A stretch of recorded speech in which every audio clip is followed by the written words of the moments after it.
어머니 병문안을 같이 가자 했을 뿐이었어요. 그런데 그날 아내는 회사에 간 게 아니라 낯선 남자와 한라산 정상에 있었습니다. 그때부터였죠.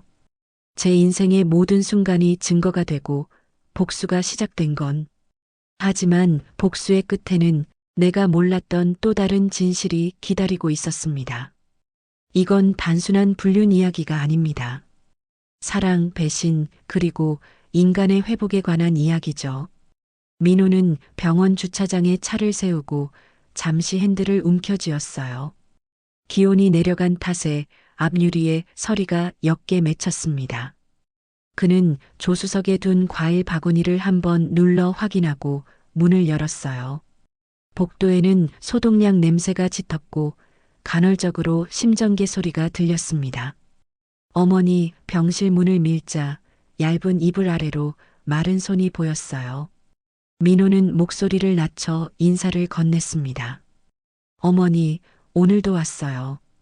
어머니는 눈을 뜨고 미소를 보였고 베개 옆으로 접힌 신문이 떨어졌습니다. 민호는 신문을 주워 모서리를 펴고 과일을 한 조각 깎아 건넸어요. 서연이는 요즘 바쁘다더니 얼굴 보기 힘들구나. 어머니가 조심스레 말했어요. 민호는 멈칫했지만 곧 부드럽게 답했습니다. 이번 주는 특히 바쁘대요. 그의 말끝이 조금 흔들렸지만 어머니는 더 묻지 않았습니다. 잠시 후 간호사가 들어와 약을 확인했고 병실은 다시 조용해졌어요. 민호는 창문을 반쯤 열어 바람을 통하게 하고 의자에 앉았습니다. 의자 등받이는 오래되어 삐걱거렸고 그 소리가 마음에 더 깊게 들어왔어요. 그는 주머니에서 휴대전화를 꺼내 어머니의 진료비 문자 알림을 확인했습니다. 스크롤을 내리다 단체 채팅방 알림이 눈에 들어왔어요. 동창 모임에서 주말 사진을 올렸다는 소식이었습니다. 민호는 무심코 창을 눌렀다가 손가락이 굳었어요. 화면 속에는 한라산 정상 표지석 앞에서 손을 흔드는 서연이 있었어요. 옆에는 모자를 눌러 쓴 낯선 남자가 어깨를 기울이고 서 있었습니다. 두 사람의 발밑으로 얼어붙은 설원이 번들거렸고 하늘은 아주 맑았어요. 사진 하단에는 촬영 시간이 기록되어 있었고 그 시간은 어제 오후였죠. 어제 서연은 야근이라고 말했어요. 민호는 화면을 더 확대해 서연의 점퍼 지퍼 고리를 확인했습니다. 그 고리는 지난 겨울 그가 선물한 작은 고리였어요. 어머니가 기침을 하자 그는 황급히 휴대전화를 뒤집어 책 아래에 넣었습니다.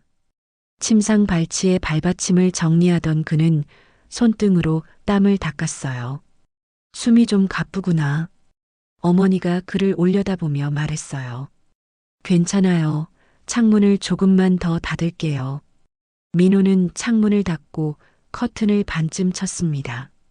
창틀 틈으로 들어오던 찬 공기가 사라지자 그의 심장 소리가 더 또렷해졌어요. 그는 호흡을 고르고 다시 휴대전화를 꺼내 사진을 저장했습니다. 저장 폴더를 숨김 처리하고 촬영 정보를 따로 메모했어요. 병실 벽시계의 초침이 규칙적으로 움직였고 그 리듬이 이상하게 느렸습니다. 면회 시간을 알리는 안내방송이 나오자 그는 짐을 정리했어요. 내일 또 올게요. 어머니는 고개를 끄덕였고 눈가에 잔주름이 살짝 떨렸습니다. 민호는 병실을 나오며 크게 숨을 들이마셨습니다. 복도 끝 자판기 앞에서 그는 카드 대신 동전을 천천히 넣었어요. 커피가 떨어지는 소리와 함께 생각이 깊어졌습니다. 그는 휴대전화 앨범을 다시 열고 사진 속 남자의 모자 브랜드 로고를 확인했어요. 확대된 픽셀이 거칠게 일렁였지만 로고 모양은 뚜렷했습니다. 민호는 검색창을 열어 로고와 산악회를 함께 입력했어요. 비슷한 모자를 쓴 사람들의 모임 사진이 여러 장 나타났습니다. 그중 백악산 아클럽이라는 블로그가 눈에 들어왔어요. 프로필 사진 속 리더는 사진 속 남자와 닮아 있었어요. 민호는 손가락을 멈추고 블로그 링크를 눌렀습니다. 화면에는 주간 등반 일정과 회원 공지가 차곡차곡 올라와 있었어요. 한라산 동계 등반토라는 글 제목 옆에 날짜가 박혀 있었습니다. 그 날짜는 서연이 어머니 병문안을 거절한 바로 그날이었어요. 민호는 모간이 말라 침을 삼켰습니다. 스크롤을 내리자 등반 인증 사진들이 이어졌고 댓글에는 이름들이 빠르게 지나갔어요. 서 팀장님 다음엔 같이 가요라는 문장을 본 순간 그의 시선이 멈췄습니다. 그는 댓글 작성자의 프로필을 눌러 소속을 확인했어요. 프로필 배경에 광고회사 사내 체육대회 사진이 있었고 구호 깃발에 회사 로고가 보였어요. 서연이 다니는 회사와 같은 로고였습니다. 민호는 휴대전화를 천천히 끄고 캔커피를 손에 쥐었습니다. 캔 표면의 차가움이 손바닥으로 파고들었고 그 차가움이 마음을 정리해주는 듯 했어요. 그는 서둘러 감정적으로 움직이지 않겠다고 속으로 되뇌었습니다. 주차장으로 내려가는 계단에서 발걸음이 한 번 멈췄어요. 지난 몇 달간 집안에 생긴 작은 변화를 머릿속으로 더듬었습니다. 서연의 야근이 잦아졌고 주말에는 산행 얘기를 종종 꺼냈어요. 스포츠용 세제 냄새가 빨래에서 더 진하게 났고 신발장에 낯선 스틱 고리가 보였죠. 그는 현관 CCTV 메모리 용량을 떠올렸고 최근 일주일의 로그를 확인할 계획을 세웠어요. 차 문을 열자 차 안에 남은 핸드크림 향이 옅게 흩어졌습니다. 그 냄새는 익숙했지만 오늘은 낯설게 느껴졌어요. 민호는 시동을 걸지 않고 먼저 블랙박스 전원을 켰습니다. 메뉴에서 위치 기록 항목을 찾아 지난 주말의 좌표를 확인했어요. 지도의 핀이 남쪽 끝 바다 근처에 찍혔고 작은 글씨로 서귀포항이 떴습니다. 그는 화면을 사진으로 남기고 시간대를 노트 앱에 옮겨 적었어요. 노트에는 병원 면회 시간과 겹치지 않게 체크 표시를 했습니다. 주의 깊은 메모가 그의 호흡을 조금 안정시켜 주었어요. 그는 운전석에 기대어 눈을 감고 초를 셌습니다. 10을 넘기자마자 눈을 뜨고 핸들을 잡았어요. 오늘은 여기까지라고 스스로에게 말해 주었습니다. 집에 돌아가면 컴퓨터로 블로그를 더 찾아보고 통화 기록과 카드 결제 내역을 대조하기로 했어요. 무엇보다 서연을 당장 추궁하지 않겠다고 마음을 다잡았습니다. 증거가 필요했고 서두르면 모든 것이 흩어진다고 느꼈어요. 주차장을 나서며 그늘진 바닥에 길게 들이운 자신의 그림자를 보았습니다. 그 그림자는 겨울 햇빛 아래 길고도 얇았고 쉽게 부러질 듯 보였어요. 그는 방향 지시등을 켜고 도로에 합류했고 라디오의 소리를 아주 낮게 올렸습니다. 낮은 멜로디가 차 안에 퍼지자 가슴속 소음이 잠시 잦아들었어요. 신호등이 파랗게 바뀌자 그는 천천히 엑셀을 밟았습니다. 그의 시야 오른편에는 산이 흐릿하게 보였고 그 산의 능선이 유난히 또렷해 보였어요. 한라산이라는 이름이 마음속에서 무겁게 울렸습니다. 그는 짧게 중얼거렸어요. 차분하게 끝까지. 도착한 집은 어둡고 정돈되어 있었고 거실 탁자 위에 서연의 메모가 놓여 있었어요. 오늘 늦어요. 먼저 자요. 라는 짧은 문장이었습니다. 민호는 메모를 접어 서랍에 넣고 노트북 전원을 켰어요. 방 안 조명이 하얗게 번지며 바탕화면 아이콘들이 떠올랐습니다. 그는 기록 폴더를 새로 만들고 이름을 주말로 지정했어요. 한라산 사진과 블로그 링크, 블랙박스 좌표를 차례로 정리해 넣었습니다. 폴더를 암호화했고 암호는 어머니 생일로 설정했어요. 파일 정리가 끝나자 손끝의 떨림이 조금 가라앉았습니다. 부엌에서 물을 따라 마신 뒤 그는 벽시계를 올려다봤어요. 초침은 여전히 착실하게 흘렀지만 오늘은 다른 의미로 들렸습니다. 그는 핸드폰을 무음으로 바꾸고 응접실 불을 껐어요. 안방 문 앞에서 잠시 멈춘 그는 빈 침대의 주름을 천천히 펴주었습니다. 그 동작이 마치 마음의 구김을 펴는 일처럼 느껴졌어요. 침대의 눕자 천장에 섰고 라인이 어둠 속에서 길게 이어졌습니다. 민호는 눈을 감고 호흡을 세며 내일의 할 일을 정리했어요. 블로그 운영자 신원 확인, 산악클럽 회원 명단 수집, 회사 로고와 부서 대조, 그리고 병원 면회 기록 보관이었습니다. 모든 계획을 마음속에 다시 배치한 뒤 그는 아주 천천히 잠들었어요. 밤은 조용했고 창밖에서 바람이 길게 지나갔습니다. 새벽이 가까워오자 그의 휴대전화 화면 속 한 장의 사진이 미세한 빛을 반사했어요. 그 사진은 더 이상 우연한 스냅이 아니라 앞으로의 시간을 이끌 증거처럼 가라앉아 있었어요. 그리고 민호는 모르는 사이 이를 악물고 있었습니다.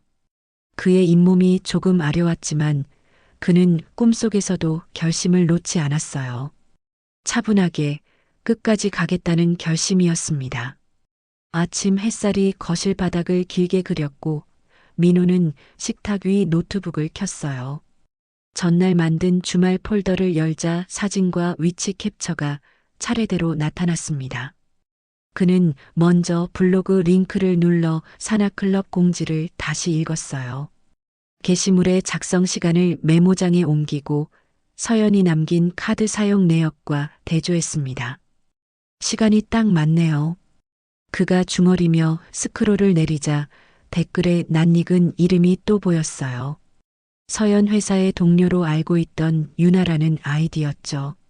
민호는 천천히 숨을 들이마시고 즐겨찾기 폴더를 추가했습니다.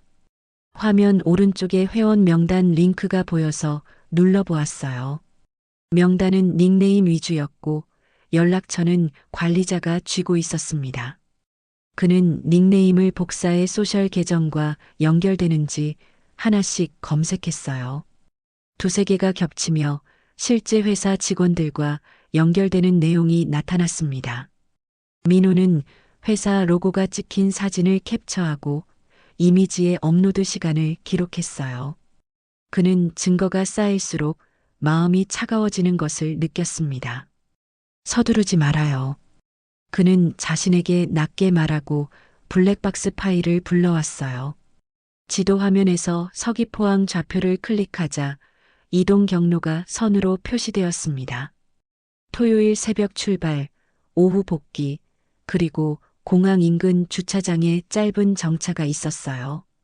민호는 경로 스크린샷을 저장하고 휴대전화의 사진 메타데이터도 꺼내봤습니다.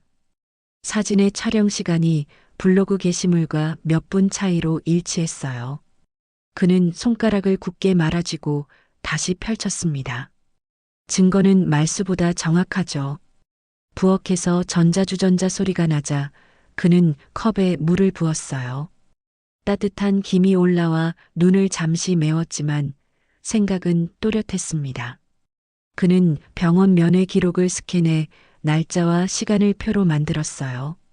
그 표의 빈칸은 서연의 야근과 정확히 겹쳤습니다. 민호는 표 하단에 겹친 빈도라는 항목을 만들고 횟수를 세었어요. 숫자는 조용히 늘어났고 줄 간격은 더욱 차가워 보였죠. 그는 자리에서 일어나 현관 신발장을 열었습니다. 가방 속에서 낯선 스틱고리와 등산용 방수 파우치를 꺼냈어요. 파우치 안쪽에 붙은 수선집 영수증에는 일요일 날짜가 적혀 있었어요. 일요일이면 회의가 없었을 텐데요. 그는 영수증을 사진으로 남기고 봉투에 따로 넣었습니다. 거실로 돌아온 그는 서랍에서 오래된 캠코더를 꺼내 배터리를 확인했어요. 침실 벽장 윗칸의 소형 삼각대도 내려와 테이블에 놓았습니다. 그의 동작은 느렸고 모든 것은 정돈된 자리에 다시 놓였어요. 오전 10시가 가까워지자 그는 병원에 전화를 걸었습니다. 오늘 오후 4시에 뵈러 가겠습니다. 수화기 너머 간호사의 차분한 목소리가 들렸고 그는 일정을 메모했어요. 대문을 나서며 재활용 정리함에 오래된 잡지를 넣고 우편함을 열었습니다. 광고 전단 사이로 등산용품 세일 전단이 끼어 있었고 모자, 브랜드가 눈에 들어왔어요. 그 로고는 사진 속 남자의 것과 같았어요. 민호는 전단을 반으로 접어 폴더 옆 칸에 끼워뒀습니다. 점심 무렵 그는 회사 연가를 반차로 냈어요.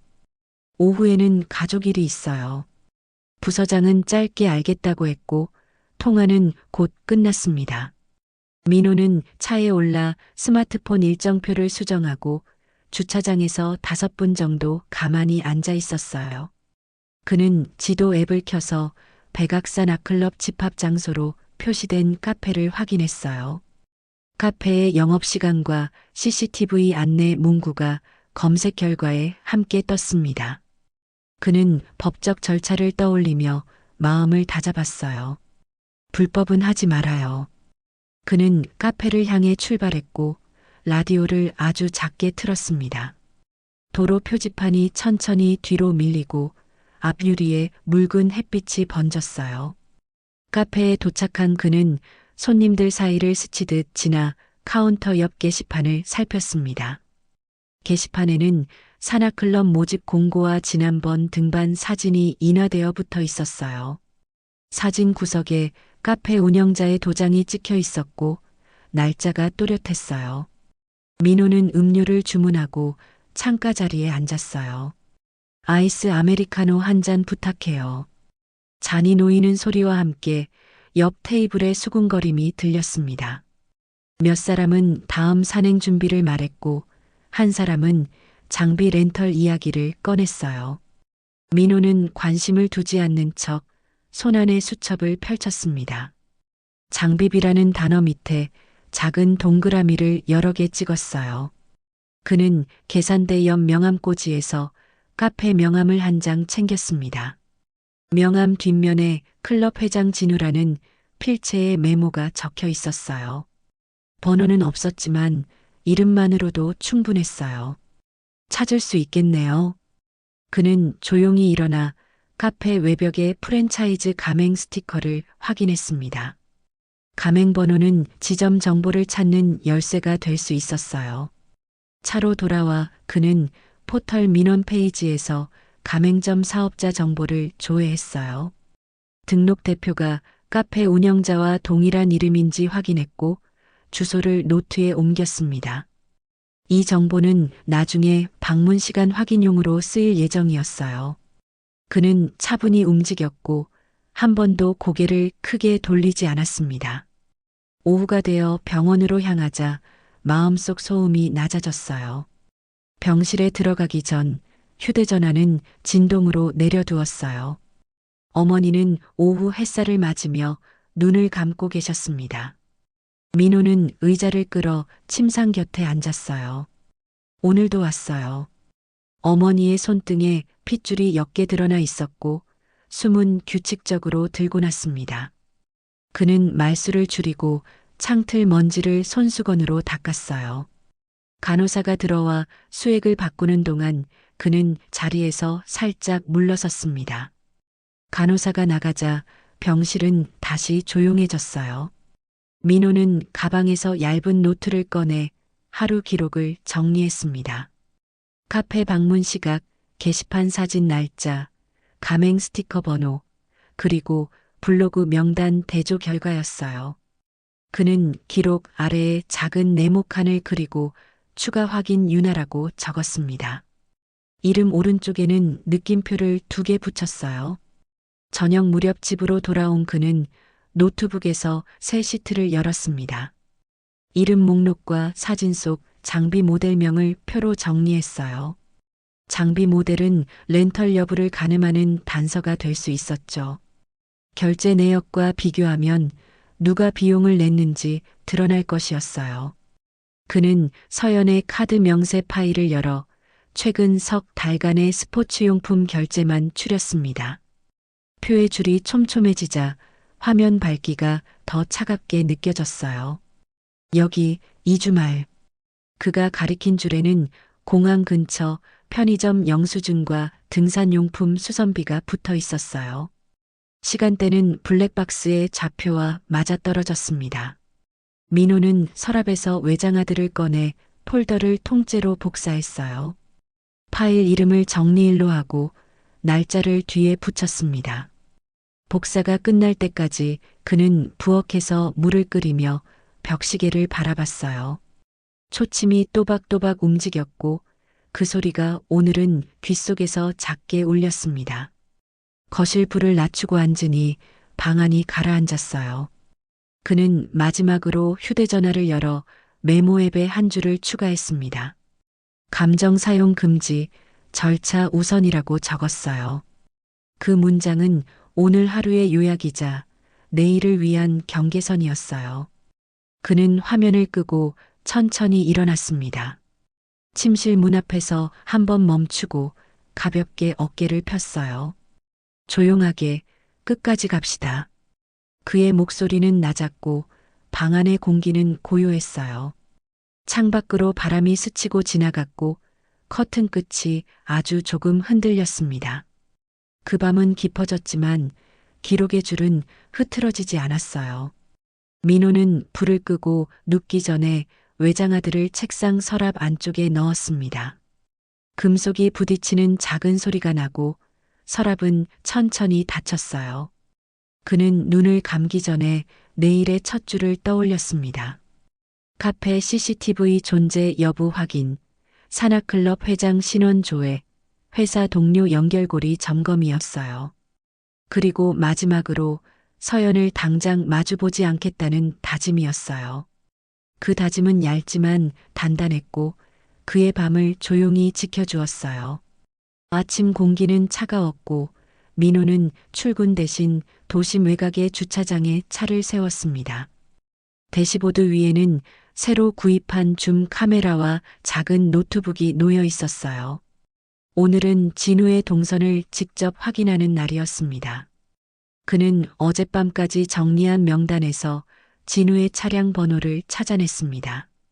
주차장 입구 CCTV 캡처 사진 속 번호판과 완벽히 일치했어요. 민호는 시간대별 기록을 확인하며 커피를 한 모금 마셨습니다. 이제 시작이네요. 그의 낮은 목소리가 차 안을 메웠습니다. 오전 10시 진우의 SUV가 천천히 주차장에 들어왔습니다. 운전석 창문이 내려가더니 윤아로 보이는 여성이 동승석에 탔습니다. 민호는 두 사람의 모습을 줌으로 확대하며 촬영했습니다. 렌즈를 통해 본 진우는 늘씬한 체격에 여유로운 미소를 짓고 있었어요. 윤아는 긴장한 표정으로 서류 가방을 품에 안고 있었습니다. 그들은 카페 쪽으로 향했고 민호는 일정한 거리를 유지하며 뒤를 따랐습니다. 카페 안쪽 자리에서 두 사람은 낮은 목소리로 대화를 나눴어요. 그는 밖에서 카메라로 그들의 움직임을 관찰했지만 대화 내용은 들리지 않았습니다. 잠시 후 윤아가 자리를 떠나자 진우는 휴대전화를 꺼내 무언가를 찍었습니다. 그의 얼굴엔 미묘한 미소가 번졌어요. 민호는 직감적으로 그 사진이 서연과 관련 있다고 느꼈습니다. 그는 즉시 노트북을 열어 서연의 SNS 계정을 확인했습니다. 잠금된 게시물 하나가 새로 생겨 있었고 비공개 그룹 게시 대상에 진우가 포함되어 있었습니다. 민호의 손끝이 떨렸지만 표정은 굳게 유지됐어요. 그는 화면을 캡처하고 게시물에 해시태그를 기록했습니다. 해시태그 산이 좋아요. 해시태그 자유로운 주말. 해시태그 진짜 행복. 단어 하나하나가 그의 심장을 조여왔습니다. 그는 서둘러 창을 닫고 노트북을 덮었어요. 확실해졌네요. 카페 문이 열리고 진우가 홀로 나왔습니다. 그는 전화를 걸며 여유로운 발걸음으로 주차장 쪽으로 향했어요. 민호는 차 안에서 진우의 입모양을 주의 깊게 관찰했습니다. 짧은 발음 속에서 서연이라는 이름이 분명하게 들렸습니다. 그 순간 그의 머릿속이 하얗게 변했습니다. 그러나 그는 곧 평정을 되찾고 블랙박스의 녹화 버튼을 눌렀어요. 진우가 차에 타자 그의 휴대전화 화면이 운전석 불빛에 반사되었습니다. 잠깐이었지만 입금 확인 완료라는 문구가 보였습니다. 민호는 손목 시계를 확인하고 즉시 메모장에 시각을 기록했습니다. 그는 주차장을 빠져나가며 서연의 금융앱에 접속했습니다. 장비비라는 이체 내역이 같은 시각에 찍혀 있었어요. 그는 짧게 숨을 내쉬며 의자에 등을 기댔습니다. 이건 단순한 감정이 아니네요. 그날 밤 민호는 집 서재에 앉아 증거를 정리했습니다. 파일 폴더에는 사진, 영상, 이체 기록, SNS 캡처가 나란히 정렬돼 있었어요. 폴더 이름은 진실 1차였습니다. 그는 문서를 압축하고 USB에 옮겨 담았어요. 그 USB를 서랍 깊숙이 넣는 순간 노트북 화면이 다시 켜졌습니다. 메일 알림이 떠 있었어요. 보낸 사람은 유나였습니다. 제목은 단 한 줄, 민호 씨, 그 사람 수상해요. 그는 첨부 파일을 열었고 안에는 진우와 여러 여성들이 함께 찍힌 사진이 들어 있었습니다. 그중 한 장에는 서연이 분명히 있었다. 그녀는 밝게 웃고 있었고 진우의 팔이 그녀의 어깨를 감싸고 있었어요. 민호는 천천히 숨을 들이마셨습니다. 분노 대신 이상할 정도로 냉정한 기분이 들었습니다. 그는 파일을 별도 폴더에 저장하고 유나에게 답장을 썼습니다. 감사합니다. 이 일은 제가 처리하겠습니다. 짧은 문장이었지만 결의가 담겨 있었어요. 민호는 새 창을 열어 법률 상담 무료 키워드를 검색했습니다. 가장 상단에 뜬 변호사 사무실의 주소를 메모했어요. 새벽 공기가 창문 틈으로 스며들었고 책상 위 종이들이 미세하게 흔들렸습니다. 그는 노트북을 덮고 두 손을 깍지 낀 채 조용히 눈을 감았습니다. 눈꺼풀 뒤로 떠오르는 건 한라산 정상에서 웃던 서연의 얼굴이었습니다. 하지만 그 미소는 이제 기억 속 낯선 그림자였어요. 그는 마음속으로 천천히 말을 되뇌었습니다. 이제 나도 준비가 됐습니다. 탁상 시계의 초침이 정각을 알리자 민호는 자리에서 일어났어요. 창밖에는 겨울비가 내리고 있었습니다. 그 빗방울이 창유리를 두드리며 리듬을 만들었고 그 리듬은 결심의 박동처럼 들렸습니다. 그는 불을 끄고 거실로 나와 어둠 속을 걸었습니다. 책장 앞에 멈춰 어머니의 사진을 바라봤어요. 이제부터는 증거로만 말할게요. 그의 목소리는 낮았지만 단단했습니다. 그 순간 집안의 공기가 달라졌어요. 민호는 마치 모든 것이 하나의 퍼즐로 맞춰지는 느낌을 받았습니다. 분노와 고요, 절망과 의지가 복잡하게 얽혀 있었어요. 그는 방으로 돌아가 서랍을 열고 USB를 다시 꺼냈습니다. 주머니 속에 넣은 채 불을 껐습니다. 창밖에는 빗소리가 계속 이어졌고 새벽은 점점 가까워지고 있었어요. 그는 문을 잠그고 침대에 누웠습니다. 눈을 감자 귓가에 빗소리와 함께 자신의 다짐이 섞여 들렸습니다. 끝까지 가죠, 민호 씨. 그의 호흡은 느려졌고 어둠 속에서 USB 불빛이 희미하게 깜빡였어요. 그 불빛은 마치 복수의 불씨처럼 살아있었어요. 새벽 5시 공항 대합실의 공기는 묘하게 가라앉아 있었습니다. 민호는 모자를 깊게 눌러쓰고 사람들 사이에 섞여 있었어요. 서연의 비행편이 이륙한다는 안내 방송이 나오자 그의 시선이 탑승구로 향했습니다. 서연은 두꺼운 패딩에 등산 가방을 메고 있었고 표정은 평소보다 훨씬 밝았어요. 그 옆에는 진우가 있었습니다. 둘은 자연스럽게 대화를 나누며 웃고 있었죠. 민호는 아무런 표정도 짓지 않은 채 두 사람의 모습을 휴대폰 카메라로 기록했습니다. 비행기가 하늘로 올라가자 그의 입가에서 짧은 숨이 새어나왔어요. 한라산이면 이제 끝이네요. 그는 곧장 다음 비행편을 예매하고 손목 시계를 확인했습니다. 비행기가 착륙할 때까지 3시간 남짓이었어요. 제주공항에 내리자 바람이 매서웠습니다. 민호는 대여한 소형 SUV에 장비를 싣고 등산로 초입으로 향했어요. 서연과 진우의 SNS 계정에는 이미 등반 시작이라는 문구가 올라와 있었습니다. 그는 차 안에서 미리 설치해둔 GPS 추적 앱을 켜고 서연의 휴대폰 위치를 확인했습니다. 점이 천천히 산 중턱을 향해 움직이고 있었어요. 민호는 엔진을 끄고 방수 재킷을 입은 뒤 카메라를 목에 걸었습니다. 등산로 입구에는 사람들이 드문드문 모여 있었어요. 그는 스틱을 짚으며 천천히 산길을 오르기 시작했습니다. 눈발이 점점 거세졌습니다. 고요한 산속에서 들리는 건 자신의 숨소리뿐이었어요. 민호는 발자국 자취를 따라 걷다가 멀리 두 사람의 실루엣을 보았습니다. 진우가 서연의 손을 잡아주며 천천히 앞장서고 있었어요.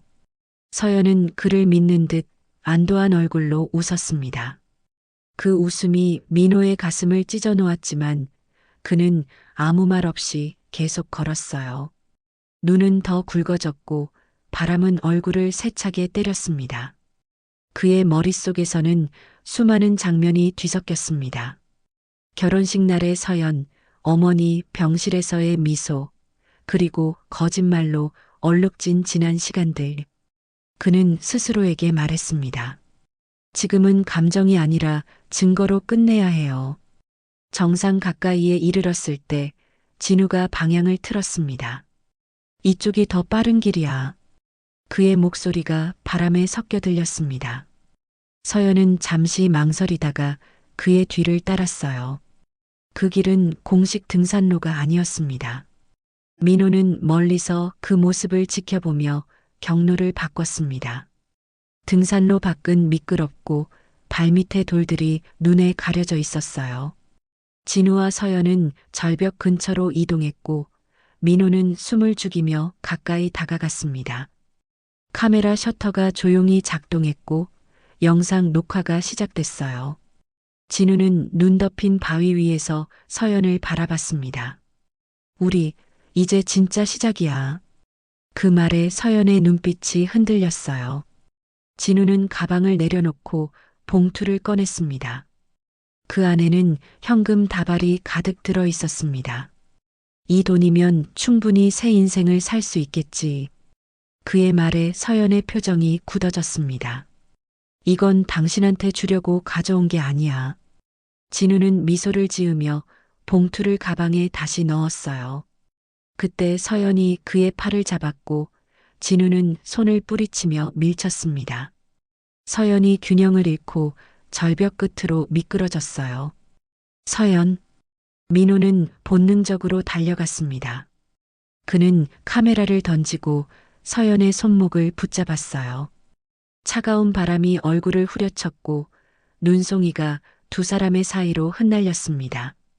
서연의 손이 미끄러지려는 순간 민호는 온 힘을 다해 끌어올렸어요. 서연은 눈더미 위로 몸을 던지듯 올라왔고 헐떡이며 울었습니다. 진우는 그 틈을 타 가방을 들고 달아났어요. 민호는 즉시 휴대전화를 꺼내 경찰에 신고했습니다. 산악사고 발생, 위치는 백록담 북쪽 사면입니다. 도주자가 있습니다. 잠시 후 눈보라 속에서 사이렌 소리가 희미하게 들려왔어요. 구조대가 접근 중이었습니다. 민호는 자신의 점퍼를 벗어 서연에게 덮어주었습니다. 그녀의 어깨가 떨리고 있었지만 아무 말도 하지 않았어요. 그는 잠시 그녀를 바라보다 고개를 돌렸습니다. 이제 다 끝났어요. 그의 목소리는 바람보다 낮고 차가웠습니다. 서연은 눈을 감은 채 입술을 떨며 말했습니다.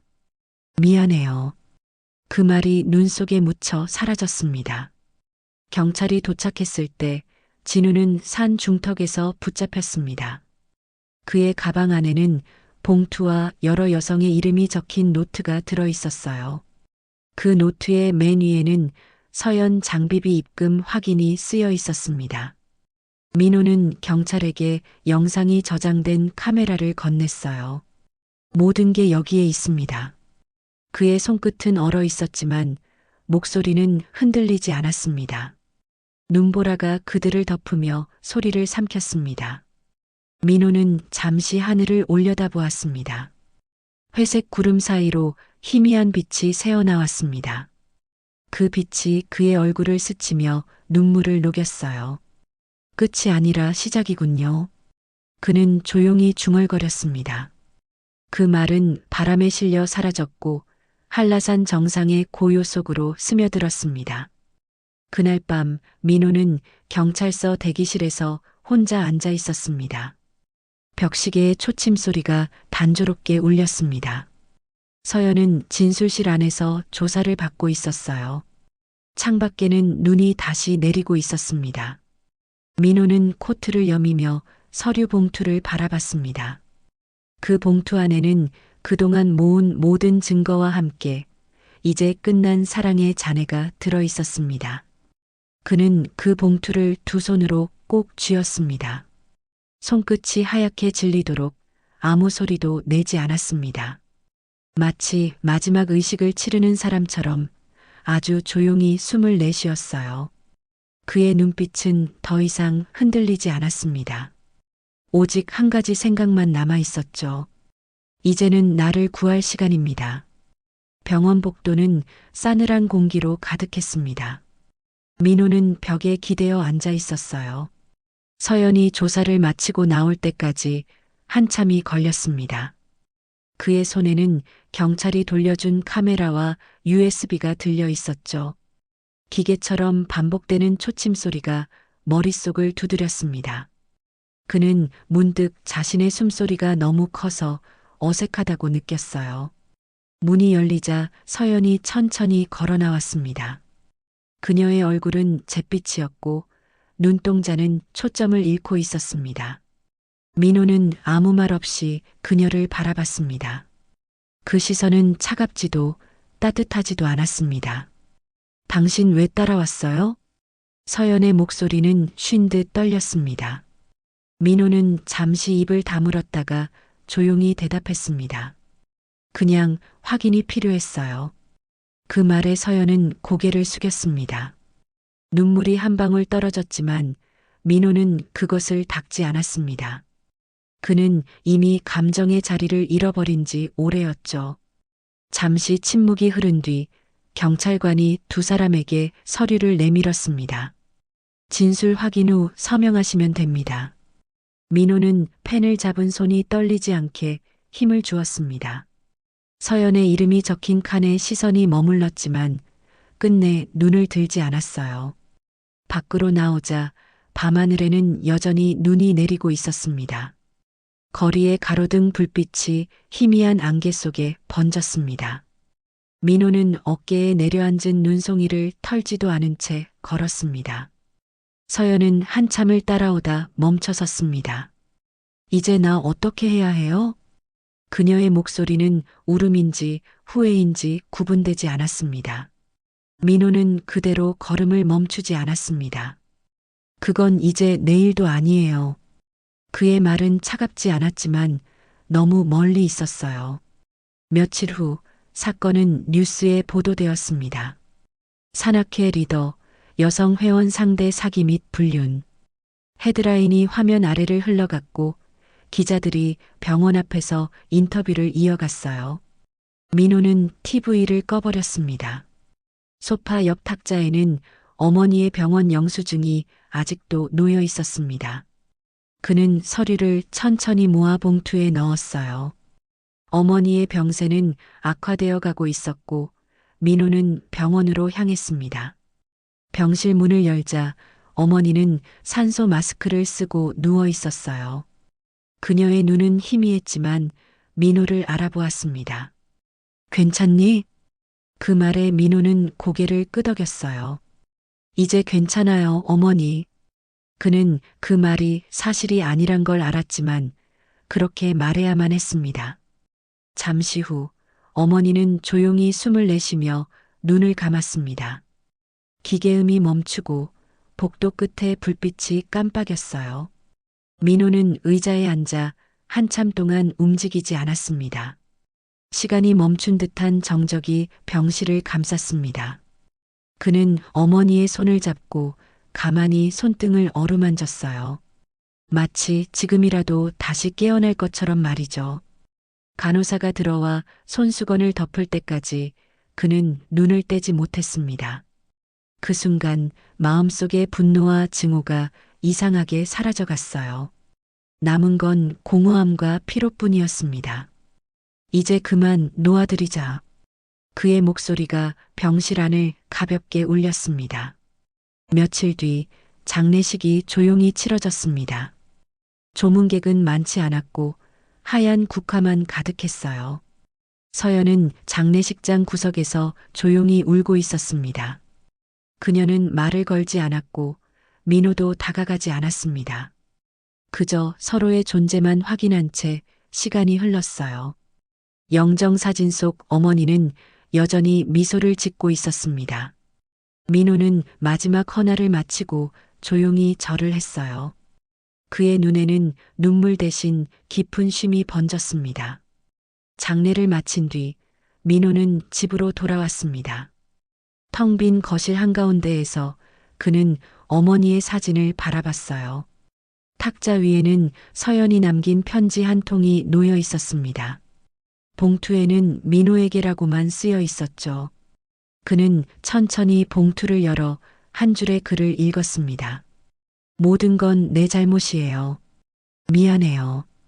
짧은 문장이었지만 오래된 회한이 느껴졌습니다. 민호는 편지를 접어 어머니의 유품함 속에 넣었습니다. 그 행동은 마치 과거를 묻는 의식 같았어요. 창밖에는 다시 눈이 내리고 있었습니다. 그는 잠시 창문을 열어 차가운 공기를 들이마셨습니다.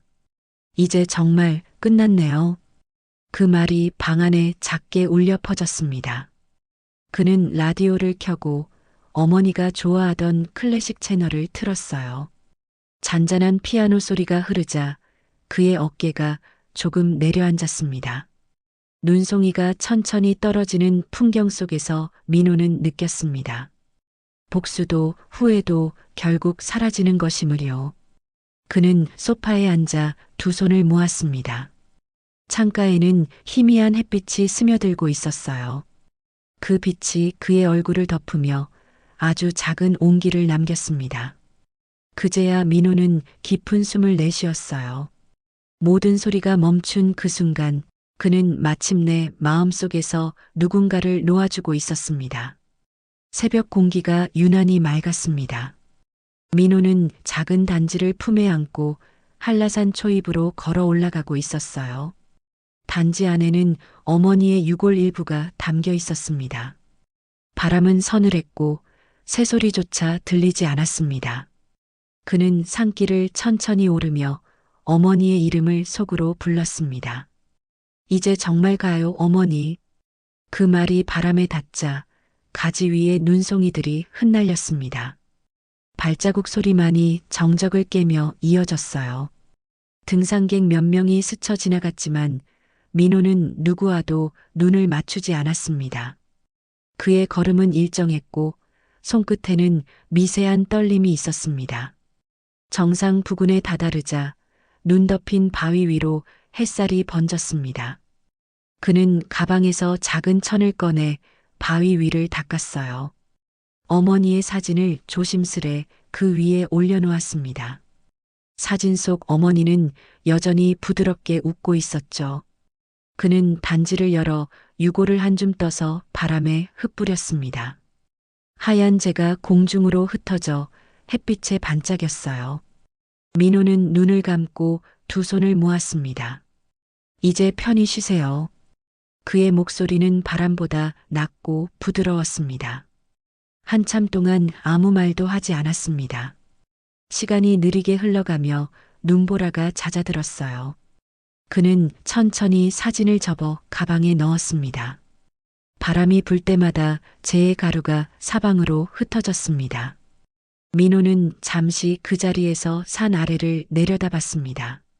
멀리 바다가 희미하게 보였고 그 위로 안개가 피어올랐어요. 그는 그동안의 기억이 한꺼번에 밀려드는 걸 느꼈습니다. 배신과 분노, 그리고 용서가 뒤섞인 긴 시간들이었죠. 이제는 그 어떤 감정도 날카롭지 않았습니다.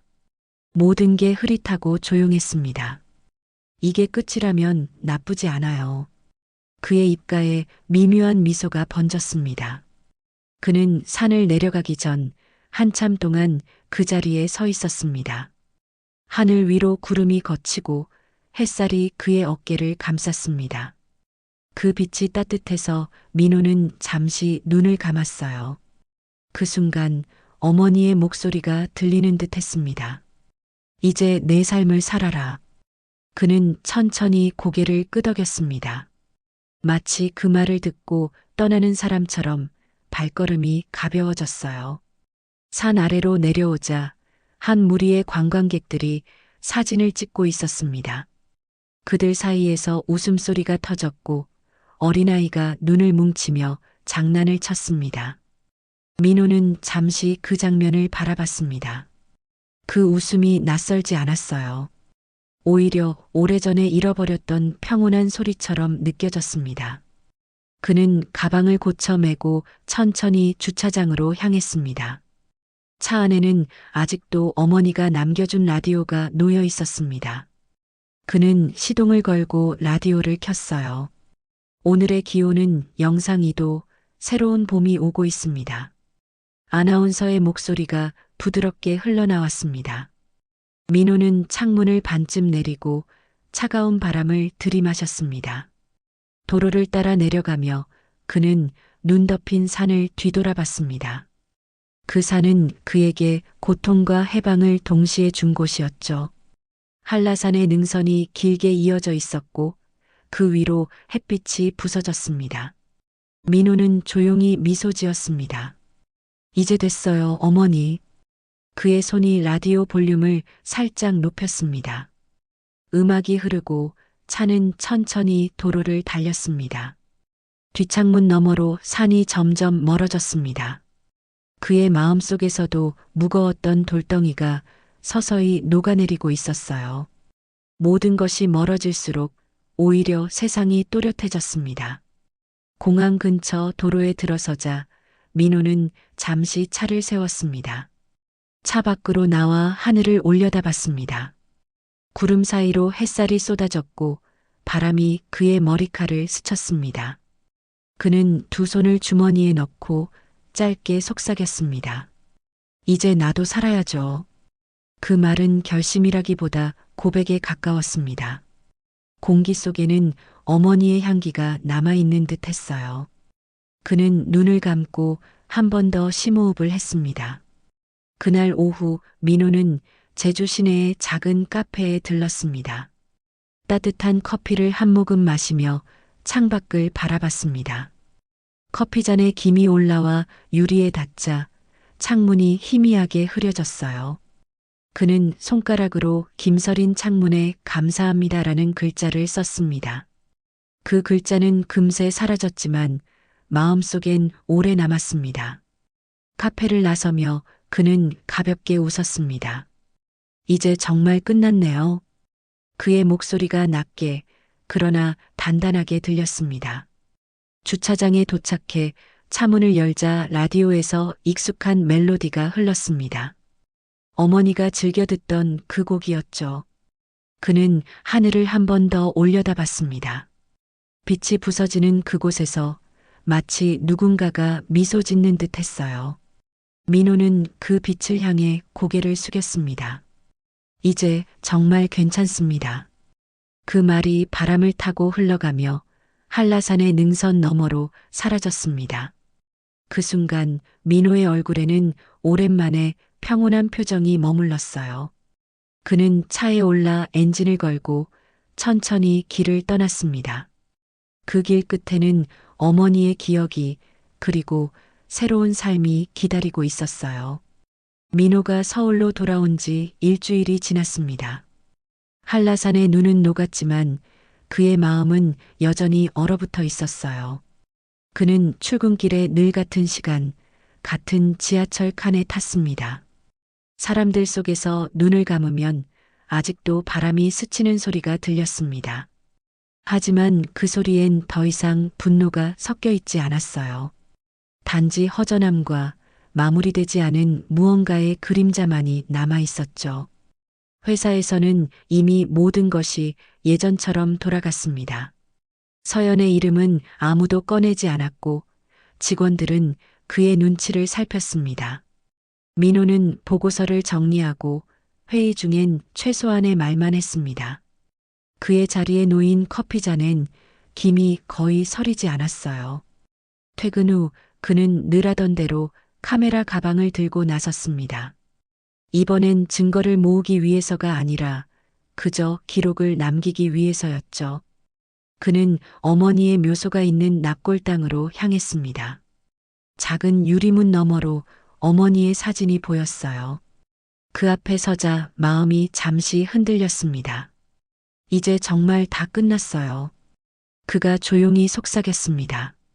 그러나 이상하게도 가슴 한구석이 여전히 불안했습니다.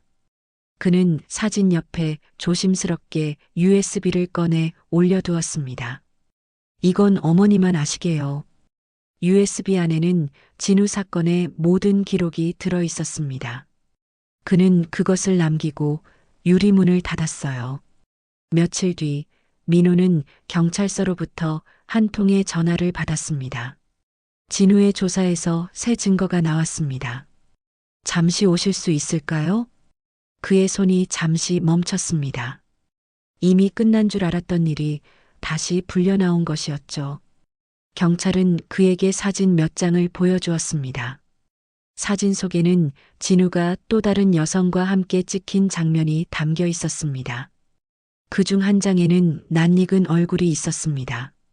유나였습니다. 민호는 눈썹을 살짝 찌푸렸습니다. 경찰은 설명했습니다. 유나 씨가 최근 사라졌습니다. 진우가 마지막으로 연락한 사람이었죠. 그 말에 민호의 손끝이 차가워졌어요. 그는 집으로 돌아와 노트북을 켰습니다. 폴더 안에는 유나가 보낸 마지막 메일이 여전히 남아 있었습니다. 그 사람 수상해요. 그 한 문장이 이제 다른 의미로 다가왔습니다. 민호는 경찰이 건넨 사진 속 배경을 확대했습니다. 커피숍 간판이 흐릿하게 보였고 그 밑에는 익숙한 로고가 있었어요. 백악산악클럽. 그 이름을 보는 순간 그의 심장은 다시 뛰기 시작했습니다. 진우는 체포되었지만 누군가는 여전히 그 클럽을 운영하고 있었습니다. 민호는 차를 몰고 다시 그 카페로 향했습니다. 한때 증거를 모으던 그곳이었죠. 문을 열자 종소리가 울렸습니다. 예전보다 인테리어가 바뀌어 있었고 새로운 직원이 계산대를 지키고 있었습니다. 그는 커피를 주문하며 주변을 둘러봤습니다. 게시판에는 산악클럽 봄 정기 등반 모집이라는 안내문이 붙어 있었어요. 작성자 이름은 낯선 남자 이름이었지만 전화번호 끝자리가 진우의 것과 같았습니다. 민호는 컵을 들고 가만히 그 번호를 바라봤습니다. 마치 세상이 다시 원점으로 돌아간 듯 했어요. 그는 자리에 앉아 노트북을 꺼냈습니다. 화면에는 새 폴더가 만들어졌습니다. 폴더 이름은 기록이. 그는 조용히 속삭였습니다. 이건 끝이 아니라 다음 시작이네요. 창밖으로 봄비가 내리고 있었습니다. 그 비는 겨울의 눈을 완전히 지워버리고 있었죠. 그는 커피를 한 모금 마셨습니다. 쓴맛이 입안에 퍼졌지만 그 안에는 묘한 평온함이 섞여 있었습니다. 가게를 나서기 전 그는 계산대 옆에 명함 하나를 집어들었습니다. 회장 박진수 백악산 아클러. 그는 명함을 지갑에 넣으며 생각했습니다. 진우라는 이름은 사라졌지만 그 그림자는 여전히 남아 있었다고요. 밖으로 나오자 빗방울이 머리카락을 적셨습니다. 민호는 고개를 들고 하늘을 바라봤어요. 비 냄새가 마음속 깊이 스며들었습니다. 그는 천천히 걸으며 중얼거렸습니다. 이번엔 두려워하지 않아요. 그 말은 자신에게 하는 약속이었어요. 거리 끝 신호등이 초록으로 바뀌었습니다. 그는 천천히 그 빛 속으로 걸어 들어갔습니다. 발밑에 물웅덩이가 그의 발자국을 삼켰고 빗물이 주변을 지웠습니다. 모든 게 다시 시작될 듯한 순간이었어요. 그는 주머니 속 명함을 꼭 쥐었습니다. 한라산의 눈이 녹듯 그의 과거도 서서히 녹아내리고 있었습니다. 하지만 진실을 향한 그의 시선만은 여전히 또렷했어요. 끝났다고 말했지만 진실은 언제나 남아요. 그의 목소리가 빗속에서 희미하게 퍼졌습니다. 그는 그렇게 또 다른 길의 문 앞에 서 있었습니다. 초봄의 햇살이 유리창을 타고 들어왔습니다. 민호는 창가에 앉아 커피를 마시고 있었습니다. 테이블 위에는 새로 산 카메라가 놓여 있었어요. 오래전 복수의 도구였던 카메라가 이제는 그의 취미가 되었습니다. 창밖의 거리에는 개나리가 피기 시작했고 사람들은 가벼운 옷차림으로 걸어가고 있었습니다. 그의 시선은 흐릿한 하늘에 머물렀습니다. 모든 게 새로 시작되는 계절, 그는 묘한 이질감을 느꼈어요. 그래도 살아야죠. 그의 목소리는 조용했지만 확실했습니다. 책상 위에는 서류 봉투 하나가 놓여 있었습니다. 이혼 판결 확정 통지서. 민호는 봉투를 천천히 접어 서랍 안에 넣었습니다. 손끝이 닿는 종이의 감촉이 차갑지도 따뜻하지도 않았어요. 그는 창문을 열고 깊은 숨을 들이마셨습니다. 바람이 얼굴을 스쳤고 그 바람 속엔 먼지 대신 새내음이 섞여 있었습니다. 이제는 어떤 냄새도 두려움을 불러일으키지 않았어요. 그는 스스로에게 낮게 웃었습니다. 이제 진짜 끝이네요. 오후가 되자 민호는 차를 몰고 한적한 해안도로로 향했습니다. 라디오에서는 잔잔한 피아노 선율이 흘러나왔습니다. 한라산을 내려오던 그날의 기억이 떠올랐지만 이번엔 아프지 않았습니다. 대신 감사한 마음이 남았어요. 그 산이 아니었다면 나는 여전히 같은 자리에서 무너지고 있었을 거야.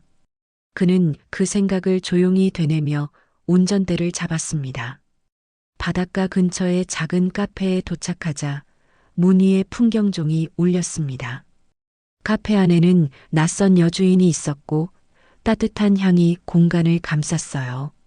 민호는 창가 자리에 앉아 커피를 주문했습니다. 오늘은 날씨가 참 좋네요. 그의 말에 여주인은 미소를 지으며 말했습니다. 그래요. 이제 봄이니까요. 그 짧은 대화가 이상하게 오래 마음에 남았습니다. 그는 노트북을 꺼내 새 문서를 열었습니다. 제목은 한라산 일기였습니다. 그리고 천천히 키보드를 두드리기 시작했어요. 단 한 문장으로 시작했습니다. 누군가를 용서하는 건 결국 나 자신을 구하는 일이다. 그 문장을 쓰는 순간 민호의 손끝이 미세하게 떨렸습니다. 그러나 이번엔 후회가 아니라 안도에 가까운 떨림이었어요. 노트북 화면 속 글자들이 차곡차곡 쌓여갔습니다. 그는 서연의 이름을 적지 않았습니다. 진우의 이름도 복수라는 단어도 등장하지 않았습니다. 그 대신 어머니의 이름을 그리고 평온이라는 단어를 여러 번 썼어요. 그의 문장은 짧고 담백했습니다. 글을 마치자 그는 조용히 저장 버튼을 눌렀습니다. 파일 이름은 새벽의 기록. 그는 화면을 닫고 커피를 한 모금 마셨습니다. 해가 저물 무렵 민호는 카페를 나섰습니다. 바람이 부드럽게 불었고 하늘은 주황빛으로 물들었어요. 그는 도로 옆에 서서 잠시 하늘을 올려다봤습니다. 햇살이 구름 사이로 길게 뻗어 있었습니다. 그 빗줄기 사이로 어머니의 미소가 겹쳐 보였어요. 그는 천천히 고개를 숙이며 속삭였습니다. 이제 저도 괜찮아요. 주차장으로 향하는 그의 발걸음이 가벼웠습니다. 차 안 라디오에서는 봄 노래가 흘러나왔어요. 그는 창문을 내리고 바람을 맞으며 미소 지었습니다.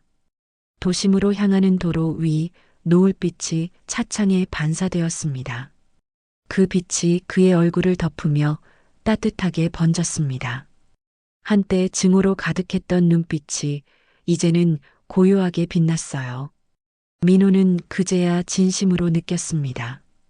이제 과거는 멀리 있고 새로운 시간이 다가오고 있다는 것을요.